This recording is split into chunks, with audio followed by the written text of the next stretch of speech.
Assalamualaikum warahmatullahi wabarakatuh. Nama saya Septi Rasyani dari Prodi PG PAUD.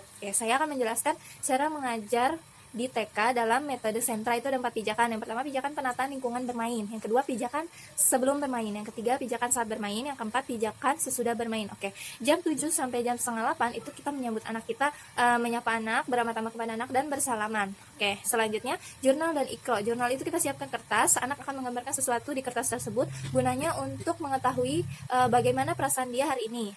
Oke, ikro dilakukan setiap pagi. Nah, setelah jurnal dan ikro itu biasanya kita area main bebas. Jadi disediakan mainan dan anak bebas untuk memilih mainan apa. Selanjutnya, jam setengah 8 sampai jam 8 itu kegiatan motorik kasar. Kegiatan motorik kasar itu dilakukan di luar atau outdoor.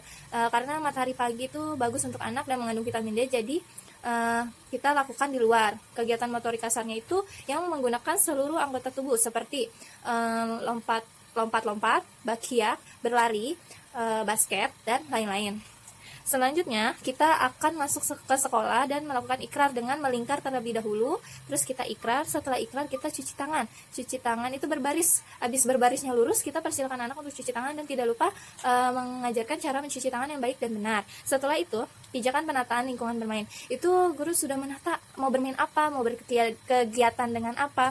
Oke, guru sudah menatanya. Setelah itu jam 8 sampai jam setengah 9 ada pijakan sebelum bermain. Oke, pijakan sebelum bermain itu guru menanyakan kabar, bernyanyi, dan berdoa. Oke, menanyakan kabar. Assalamualaikum warahmatullahi wabarakatuh. Perkenalkan, kita sedang ada di sentra Balok bersama siapa? Bu Rosi. Oke, di sentra Balok. Nah, bagaimana kabarnya hari ini? Oke, setelah kita menanyakan kabar, biasanya kita bernyanyi-nyanyi, kita mengabsen anak-anak yang ada di kelas. Setelah itu kita berdoa. Berdoa itu kita ajarkan ada berdoanya. Misalnya seperti ini, ada berdoanya, kita harus khusyuk kepada Allah karena meminta permohonan agar doa kita dikabulkan. Jadi kita harus khusyuk, jangan lupa kepalanya ditundukkan. Oke, doa sebelum belajar. Bismillahirrahmanirrahim. Rabbi zidni ilman warzuqni fahman. Ya Allah, tambahkanlah ilmuku dan pertinggilah kecerdasanku. Amin. Oke, setelah itu guru membahas tema.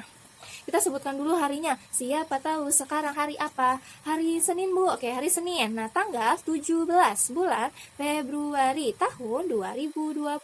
Nah, hari ini temanya air, udara, dan api. Subtemanya sumber air. Topiknya air. Nah, sebelum dimulai, kita akan membacakan surat yang berhubungan dengan air.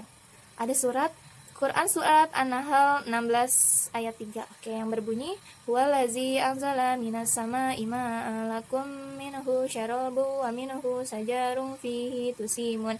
Artinya, dialah yang telah menurunkan air hujan dari langit untuk kamu, sebagiannya menjadi minuman dan sebagiannya menyuburkan tumbuh-tumbuhan yang pada tempat tumbuhnya kamu menggembalakan ternakmu. Nah, setelah kita membacakan surat, itu kita membacakan definisinya. Nah, tadi kan topiknya air. Air itu apa ya? Kita perlu tahu dulu air itu apa. Jadi kita sebutkan definisi air. Nah, anak-anak mengikuti. Air adalah benda cair yang jernih, tidak berwarna, tidak berasa, dan tidak berbau, dan sangat dibutuhkan oleh makhluk hidup. Nah, ini yang dinamakan air. Air itu tidak berwarna, nggak ada warnanya ya, coba dilihat. Terus tidak berasa, dia tidak ada rasanya, dan tidak berbau. Oke, itu air. Nah, tadi kan subtemanya sumber air. Sumber air itu ada macam-macam, ada 4 macam. Air permukaan, air laut, air tanah, dan mata air. Nah, air tanah itu adalah air yang terdapat dari lapisan bawah atau batuan di bawah permukaan tanah. Jadi yang ada di bawah tanah atau di dalam tanah.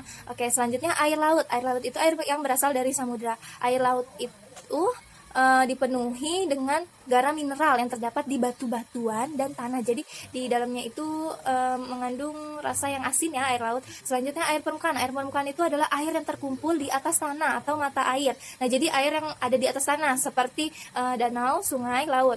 Setelah itu mata air. Mata air itu sebuah keadaan alami di mana air tanah mengalir keluar dari akuifer menuju permukaan tanah. Jadi air yang keluar dari dalam tanah keluar permukaan tanah itu namanya mata air. Nah, tadi kan disebutkan dalam ayat itu air hujan nih. Bu Guru akan menjelaskan proses terjadinya hujan. Hujan itu terjadi karena ada matahari yang mengeluarkan panasnya atau sinar matahari yang mengeluarkan panas sehingga laut, danau, sungai itu menguap. Nah, uap air itu akan terbawa ke udara dan membentuk awan.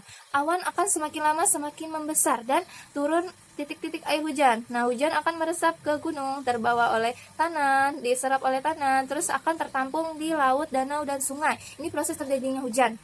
Oke, sumber air. Sumber air itu tadi ada apa aja ya di sini? Ada gunung nih, gunung. Kenapa gunung disebut sumber air?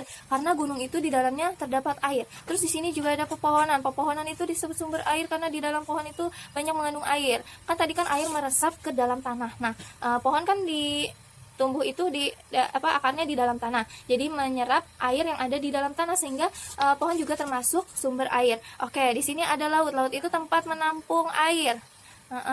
Tempat menampung air, atau tadi yang kita sebut air permukaan, itu juga termasuk sumber air karena di sana air itu berasal dari laut. Oke, setelah itu ada matahari, ada awan,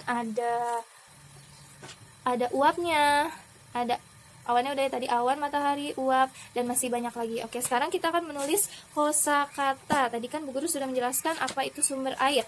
Oke, coba adik masih ingat kita sebutkan lagi tadi apa? Gunung. Oke, laut, sungai, danau. Oke, semuanya disebut ya. Oke, sudah disebut. Sekarang kita akan membahas peraturan di sentra balok. Oke, peraturan di sentra balok. Yang pertama, balok untuk membangun. Yang kedua, menggunakan alas. Yang ketiga, mengerjakan dengan kreativitas. Yang keempat, merapikan kembali sesuai dengan tempatnya. Itu terdiri dari dua, yaitu klasifikasi, hitung, dan rapikan. Hitung dan rapikan itu sama ya. Oke, klasifikasi itu kita kumpulkan atau kita kelompokkan yang sejenis. Misalnya lingkaran, berbentuk lingkaran dengan lingkaran, segitiga dengan segitiga. Oke, hitung itu Bu Guru maunya 10-10. Jadi anak biar tahu caranya kelipatan. 10, 20, 30. Oke, setelah itu kita rapikan ya. Oke, setelah rapikan, peraturan yang kelima itu start, finish, tuntas. Selanjutnya yang keenam, lapor setelah selesai kegiatan. Oke, setelah itu kita akan mengetahui hari ini kita mau bermain apa. Nah, di sebelah sana ada puzzle geometri, nama permainannya. Di sana ada bentuk geometri. Nah, bentuk geometrinya itu ada yang hilang. Nanti teman-teman cari ya bagaimana untuk menaruh bentuk-bentuk itu supaya sempurna. Oke, selanjutnya di sebelah sana membangun dengan balok, dengan menyusun balok di sebelah sana. Oke, selanjutnya di sana itu ada mencocokkan stick es krim sesuai angka. Jadi sesuai angka dan bentuk, kita lihat bentuknya. Kalau sama berarti kita samakan. Oke, sekarang kita waktunya memilih teman. Oke, boleh, silakan maju Aira. Nah, Aira mau bermain apa? Bermain menyusun balok. Oke, boleh. Ada 3 orang ya untuk menyusun balok. Untuk puzzle ada 4 orang, dan untuk mencocokkan ada 4 orang. Nah, mau pilih siapa? Alexi, Kansa, Keisha, dan siapa satu lagi? Oke, sudah 4 orang ya. Oh, kelebihan kita hanya 3 orang. Oke, Aira, terus siapa lagi? Keisha sama Alexi. Oke, bilang apa teman-teman yang dipilih Aira? Terima kasih. Oke, sekarang boleh bermain. Nah, jam 8:30 sampai jam 9:30 itu pijakan saat bermain. Guru bertugas untuk mencatat perkembangan anak. Nah, kita biasa sudah siapkan penilaian. Jadi penilaian itu dipegang sama Bu Guru dan dicatat kejadian yang terjadi di hari itu. Kejadian peristiwa luar biasa atau catatan kasus. Jadi anekdot itu perlu ditulis. Misalnya anaknya sebelumnya diam, terus di hari itu dia mulai bertanya dan menceritakan, jadi dicatat. Nah, terus catatan kasus itu biasanya catatan yang biasa terjadi atau yang mengganggu teman. Oke, selanjutnya setelah selesai, kita jam 9:30 sampai jam 10 pijakan sesudah bermain. Anak-anak membereskan alat dan tempat bermainnya. Dia yang merapikan kembali. Terus anak menceritakan pengalaman bermain, recalling. Jadi kita tanyakan, apa yang terjadi, apa yang dilakukan hari ini.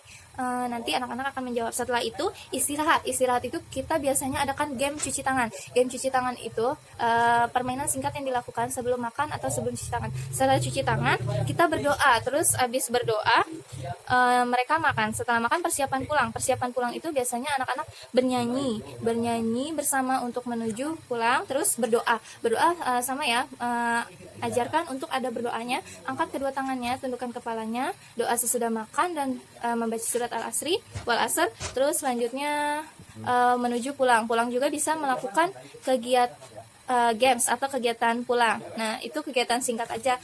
Game pulang dan game cuci tangan itu biasanya dilakukan untuk melatih anak gitu. Jadi melatih anak dalam angka, dalam kognitif, dalam motorik. Bisa misalnya boleh melompat 2 kali, atau boleh memasukkan manik 2 ditambah 2, atau seperti apa gitu. Setelah itu anak-anak pilih salam dan pulang. Oke, sekian dari saya. Terima kasih. Wassalamualaikum warahmatullahi wabarakatuh.